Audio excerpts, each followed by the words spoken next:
Salut à tous, aujourd'hui on va s'attaquer à un sujet qui, je pense, nous parle à tous, la photo sur smartphone. On va voir ensemble comment on peut transformer des photos, disons, basiques, en clichés qui claquent, qui ont vraiment une allure pro. Vous savez, quand on scrolle sur les réseaux, on a tous déjà eu ce sentiment, non? On tombe sur une photo, prise avec un simple téléphone, et waouh, elle nous arrête net.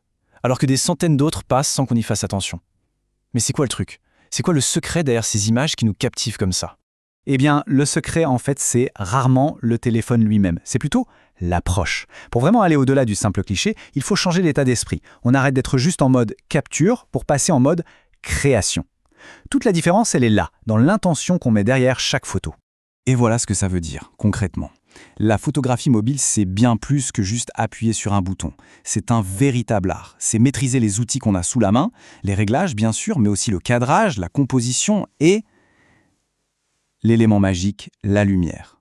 Et la bonne nouvelle, c'est que tout ça, ça s'apprend. Bon, alors on commence par où? Eh bien, par la base, reprendre le contrôle. La toute première étape, c'est de dire adieu au mode tout automatique. On va aller chercher les réglages fondamentaux de l'appareil. C'est vraiment le moment où on arrête de subir ces photos pour commencer à les créer. Et pour y arriver, il y a 3 concepts, 3 piliers à connaître par cœur. On parle de l'ISO, de l'exposition et du focus, qu'on appelle aussi la mise au point. Voyez ça comme le trio indispensable, la boîte à outils de base de n'importe quel photographe, même sur un smartphone. Allez, on attaque avec l'ISO. Le truc à comprendre avec l'ISO, c'est que c'est une histoire de compromis. Si on met un ISO bas, genre 100, 200, l'image sera super nette, super propre, parfait.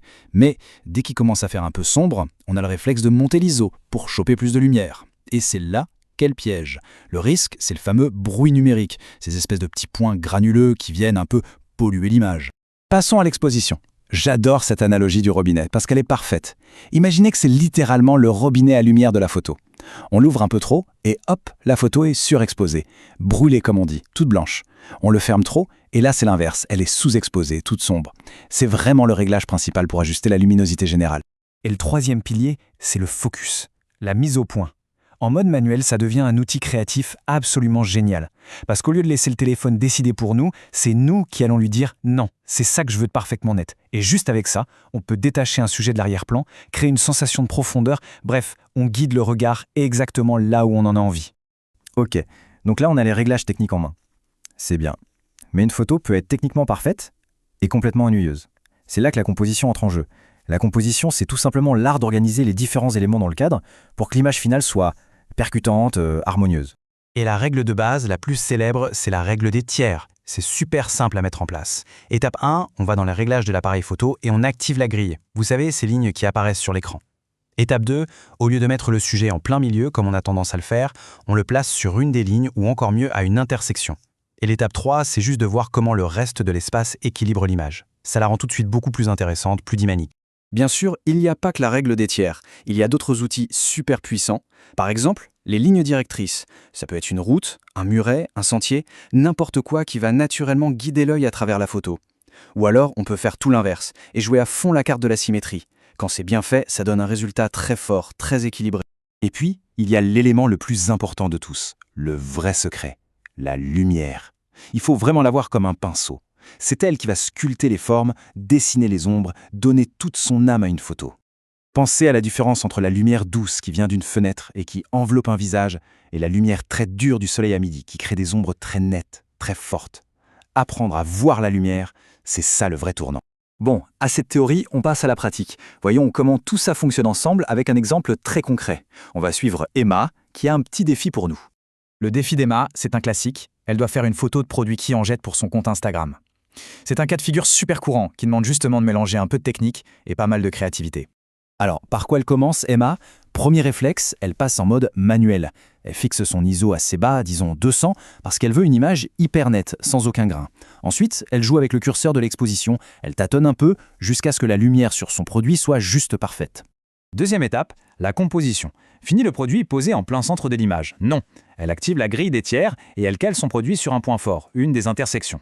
Et le petit truc en plus, c'est qu'elle se sert des lignes du meuble, de la table, pour créer des lignes directrices qui attirent le regard directement sur son produit. C'est très malin. Troisième et dernière étape, la lumière. Et là, pas besoin de projecteur de studio ou quoi que ce soit. Emma fait au plus simple et souvent au mieux. Elle se met juste à côté d'une fenêtre. Elle utilise cette belle lumière naturelle, douce, diffuse. Et c'est ça qui va créer une ambiance chaleureuse et qui va sublimer son produit sans créer d'ombre dure. Et voilà le résultat. Ce qui est important de comprendre, c'est que la photo parfaite, elle vient rarement du premier coup. Emma a fait plusieurs essais, elle a un peu changé l'angle, un peu modifié l'exposition. Elle a cherché jusqu'à trouver la photo. Pas juste une photo qui montre un objet, mais une photo qui raconte son histoire. Bon, maintenant qu'on a vu toute la théorie et un exemple concret, le seul moyen de vraiment progresser, c'est de s'y mettre. Alors, c'est à vous de jouer. Je vous propose quelques petits défis pour mettre tout ça en pratique. On y va avec 4 défis. Défi numéro 1, on prend le contrôle. On passe en mode manuel et on s'amuse avec l'ISO, l'exposition, le focus. Défi numéro 2, on joue avec la composition.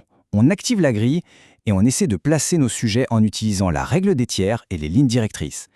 Troisième défi, c'est une expérience sur la lumière. On prend le même objet et on le photographie d'abord près d'une fenêtre, puis avec la lumière d'une lampe. Observez à quel point l'ambiance change. Et enfin, le quatrième, un peu plus créatif, on choisit un sujet, n'importe lequel, et on essaie de raconter une histoire en 3 photos. Parce qu'au fond, la vraie question, elle est là.